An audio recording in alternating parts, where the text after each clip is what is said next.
I'm just a free thinker, man. I don't see things the way a lot of people see things. Why should you never buy a house? Well, because houses are terrible investments. They're just awful, awful investments. Best investment you can ever make is in yourself. Can't be inflated, can't be taxed. And then the second best investment is in your business. 2008 was probably the best thing that's ever happened to me because it literally activated my superpowers. In '08, you weren't ready.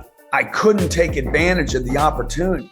I wasn't broke, I was a coward. I was broken. My courage was like literally sucked out of me.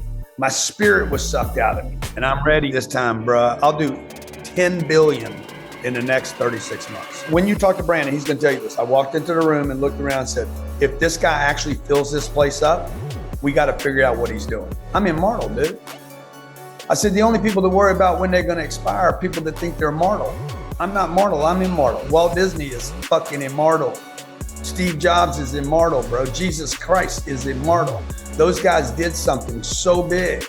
This could be worse than 2008. Could last a couple of years, maybe 3 years. It's gonna be nasty, man. You have to create success for your family. Like, this needs to become the mantra. If you don't fucking get success, you are screwed. Whatever it is you don't like about me, I'm arrogant, I'm a money fucking grunger, I want fucking money, I want to be rich, I want to be immortal. All that shit you don't like about me, you could not like it in me if it wasn't in you.